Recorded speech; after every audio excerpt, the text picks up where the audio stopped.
নবীজির সাহাবী হযরত সাদ ইবনে আবি ওয়াক্কাস রাদিয়াল্লাহু আনহু ইরাকের দাজলা নদীর কিনারায় দাঁড়িয়ে আছেন। এই এলাকা পুরোটা ইসলামের ছায়াতলে চলে আসছে। সাদ ইবনে আবি ওয়াক্কাস রাদিয়াল্লাহু আনহু সাহাবায়ে কেরামদের মাঝে দাঁড়িয়ে ভাষণ দিচ্ছেন। সাহাবীরা, নবী ইসলামকে তোমরা দাজলা নদীর এই কিনারায় রাখবা না ওই পারেও দিবা? সাহাবায়ে কেরাম সব দাঁড়িয়ে গেলেন। পয়গম্বরের সাহাবী, আপনি আমাদের সেনাপতি, যদি আপনি বলেন ইসলাম আমরা এই পারে রাখবো না, চাইলে আমরা গোপারে উঠিয়ে যাব। সৈন্যবাহিনী খুব কম, ওই দিকে তাকায় দেখে লক্ষ লক্ষ কাফিরদের সৈন্যবাহিনী। পার হবে কেমন করে? নদী পার হওয়ার মতো কোনো কায়দা কানুন পাওয়া যায় না। জাহাজ নাই, টলার নাই, স্টিমার নাই, কোনো কায়দায়ও পার হওয়া যাবে না। সাদ ইবনে আবি ওয়াক্কাস রাদিয়াল্লাহু আনহু সাহাবায়ে কেরামদেরকে জিজ্ঞাসা করলেন, কি করবা বলো? বলে, আপনি যদি আমাদেরকে অনুমতি দেন আমরা সাঁতার কেটেই ওপার পার হতে তৈয়ার আছি। সাদ ইবনে আবি ওয়াক্কাস রাদিয়াল্লাহু আনহু রবের দিকে তাকায় বলেন, ওগো আল্লাহ,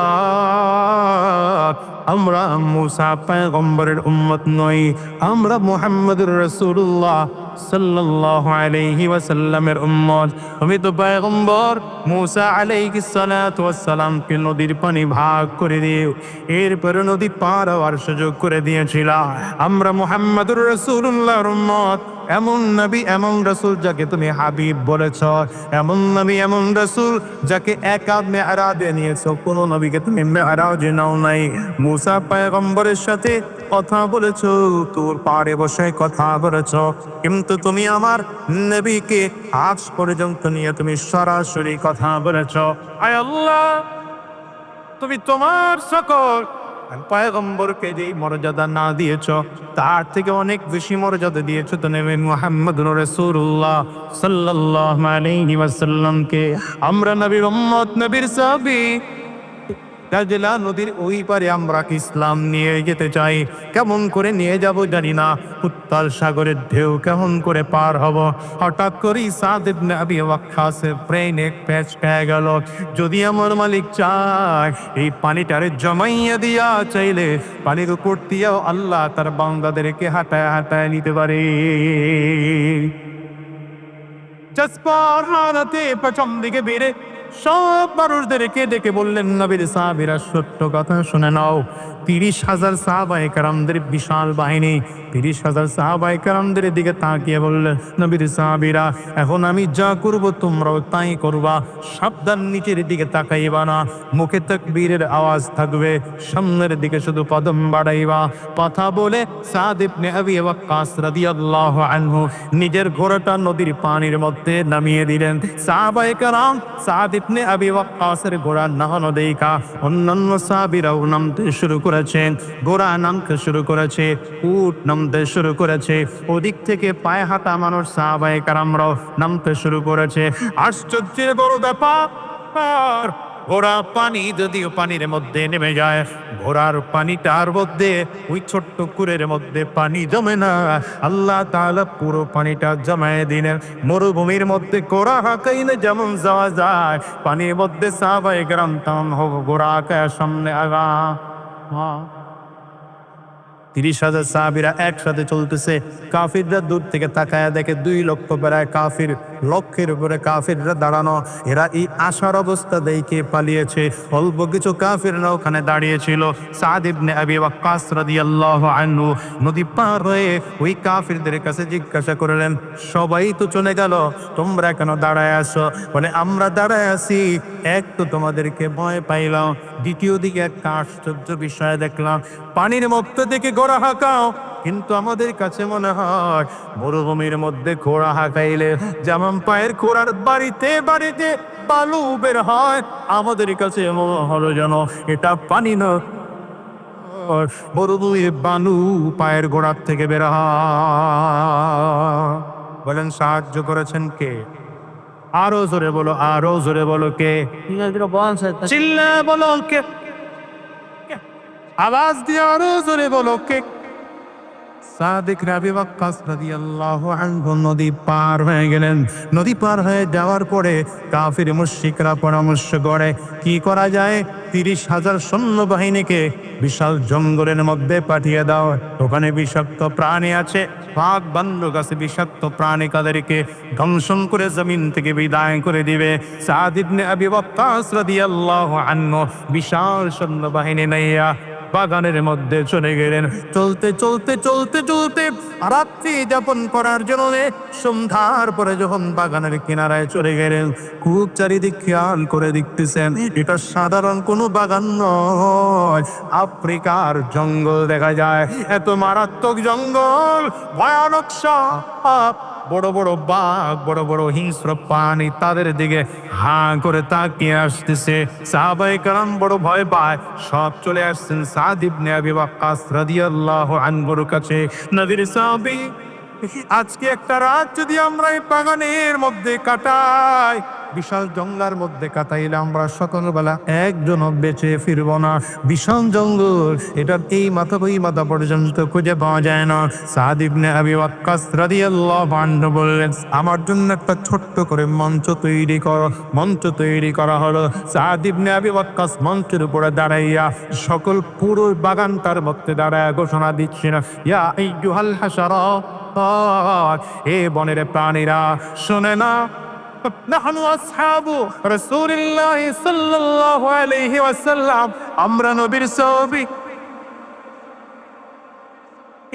সাবধান, আজকে রাত আমরা এখানে কাটাবো, তোমরা সাবধান, আমাদেরকে আক্রমণ করবে না।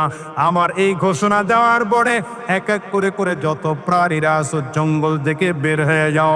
কত সাহসী ঘোষণা। এরপরে আবার ডেকে বলছেন, শোনো, আমার ঘোষণার পরে কোন প্রাণীকে আমরা যদি বাগানের মধ্যে পাই তাকে জমিন থেকে বিদায় করে দেব, তাকে হত্যা করব। মুফাসসিরিন মুহাদ্দিসিনগণ বলে, বর্ণনাকারীরা বলেছে, এই এক ঘোষণা দেওয়ার সাথে সাথে তাকায় দেখা গেল সাপ তাদের রাস্তা দিয়ে ধীরে ধীরে বের হইয়া বাগানের বাড়িতে চলে যায়। জঙ্গলের পশু প্রাণীগুলো, বাঘগুলো বিভিন্ন রাস্তা দিয়ে বের হয়ে যায়, ওই সিংহগুলো বিভিন্ন রাস্তা দিয়ে বের হয়ে যায়, বিচ্ছুগুলো বিভিন্ন রাস্তা দিয়ে বের হয়ে যায়। এই প্রাণীরাও যেন বুঝাইতে চায় আল্লাহ নবীর সাহাবী এই জমিনের মধ্যে এসেছে, ইমানদারদের শরীরে আক্রমণ করার মতো যাররা পরিমাণ ক্ষমতা আমাদের না। আমরাও তো এই সাহাবীদেরকে অনুসরণ করি মুসলমান। হ্যাঁ, আমাদের ইমানদার সাহাবায়ে কেরামদের ইমানের মতো আমাদের ইমান নয়, আমাদের ইমান সাহাবায়ে কেরামদের মতো নয়, কিন্তু আমরা আল্লাহ পাকের কাছে এতটুকু তো বলতে পারবো, আল্লাহ, সাহাবায়ে কেরামদের যেমন দাড়ি ছিল আমার মুখেও তেমন দাড়ি আছে। সাহাবায়ে কেরামদের মাথায় টুপি ছিল, আমাদের মাথায় টুপি আছে। সাহাবায়ে কেরামদের মাথায় পাগড়ি ছিল, আমাদের মাথায় পাগড়ি আছে। সাহাবায়ে কেরামদের শরীরে সুন্নতি কাপড় ছিল, আমাদের শরীরেও সুন্নতি পোশাক আছে। সাহাবায়ে কেরাম 5 ওয়াক্ত নামাজ পড়তেন, আমরা 5 ওয়াক্ত নামাজ পড়ি। সাহাবায়ে কেরাম জিকির আজকার করতেন, আমরাও জিকির আজকার করি। সাহাবায়ে কেরামও চোখের পানি ফেলতে ফেলে ফেলে কাঁদতেন, আমরাও চোখের পানি ফেলে কাঁদি। সাহাবায়ে কেরামও যুদ্ধের ময়দানে নবীর দ্বীনকে জিন্দা করার জন্য রক্ত দিয়ে গিয়ে বড় চেষ্টা করেছে। আমরাও তোমার দ্বীনকে জমিনে বাস্তবায়নের জন্য চেষ্টা করি। আমি তো মনে করি এমন চিন্তা করে যদি ময়দানে আগাইতে পারো, কোন স্বৈরাচার এই মুসলমানদেরকে দাবায় রাখার শক্তি রাখে না। যখন ওই স্বৈরাচারের পুলিশ ছিল, পারে নাই তারা, র‍্যাব ছিল, পারে নাই তারা, আর্মি ছিল, পারে নাই, তারপরও পারে নাই। এখন যদি খালি হাতে কেউ মুসলমানের সাথে খেলা করার জন্য আসে, সাবধান করে বলে যায় জিততে পারবা না, হেরে যাইবে মুসলমানরাই জিতে যাবে। জোরে বড় ঠিক কিনা? মুসলমানেরা কার দলে? জোরে চিল্লায় বলেন, কার দলের? আরো জোরে জোরে বলেন না, কার দলের? এরা দুনিয়ার ক্ষমতা পাওয়ার জন্য দৌড়ায় না, টাকার পেছনে দৌড়ায় না, ক্ষমতার পেছনে দৌড়ায় না, ইজ্জতের পেছনে দৌড়ায় না। জোরে চিল্লায় বলো, পাগল কা? আজকের এই মাহফিলে এসেছি, পাগল কা?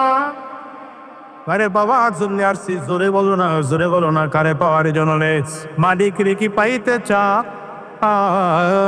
সেই পাগলগুলোই যখন কিয়ামতের ময়দানে আল্লাহর সামনে গিয়ে দাঁড়াবে আর ডেকে বলবে, মালিক তোমারে পাওয়ার জন্য কত মেহনত, তোমারে পাওয়ার জন্য কত কষ্ট, তোমার কর জন্য কত কত কত কত দরবারে দৌড়াইলাম, তোমার কর জন্য টঙ্গির ইজতেমার ময়দানে দৌড়াইলাম, তোমার পাওয়ার জন্য উজানির দরবারে দৌড়াইলাম। ওরে মালিক, তোমার পাওয়ার জন্য জনগণের আল্লাহর কুতুবের দরবারে 3 দিন গিয়ে পড়েছিলাম গো আল্লাহ। আয় আল্লাহ, আজকে হাসরের ময়দানে দাঁড়াইলাম, ওদিকে সূর্য মাথার উপরে দেখা যায়, মাথার মগজগুলো সূর্যের তাপে টকবক করে ফুটতেছে মনে হয়। গুলো তাকাইয়া দেখবে, ডান দিক থেকে বাম দিক থেকে সামনের দিক থেকে পেছন দিক থেকে জাহান্নামের আগুন ঘুরিম ঘুরিম আওয়াজ দিয়া দিয়া সামনের দিকে আগায়। মানুষগুলো তাকাইয়া বলবে, হায় আল্লাহ, কোথায় জান্নাত কোথায় জাহান্নাম জানি না, মালিক তোমারে দেখতে চায়। আল্লাহ তুমি কো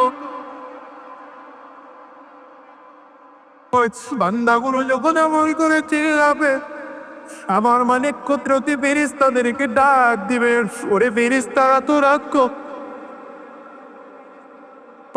আমি আল্লাহ পাকের দূরের পর্দাগুলো একটু সরাইয়া দে। আল্লাহ পাকের অনুমতি পাইয়া যখন ফেরেশতারা নূরের পর্দাগুলো সরাইয়া দিবে, বান্দাবার মালিক রে দেখবে, আল্লাহ দাস বান্দাবার মালিক রে দেখবে তো সুন্দর। মালিকের দিকে এক নজরে 70,000 বছর তাকিয়ে থাকবে, পলক পর্যন্ত বেলবে না। জিতনে নেয়ামত হায় তো সবসে বেহতর নেয়ামতে দিদারে তো। বলো তো, এই মালিকের পাগল হইতে চাও কি চাও না? জোরে চিল্লা কস, কারা কারা চাও? দুইটা হাত উঁচা করে আমার মালিক চিল্লাইয়া জোরে ডাক দাও, আল্লাহ আল্লাহ, তোমার বাবল বানায় জমিন থেকে নিও। ও দুনিয়াতে যতদিন থাকবো ইসলামের পক্ষে থাকার তৌফিক দিও। আজকের নামে আমিরুল মুজাহিদিনের হাতে হাত দিয়া চিরজীবনের তরে তওবা করবা, আর হারাম রাস্তায় চলবো না, শয়তানি রাস্তায় চলবো না। আল্লাহ তুমি কবুল করে নাও। চিৎকার করে বলো আমিন। আরো জোরে চিল্লা জবান খুলে বলো আল্লাহুম্মা আমিন।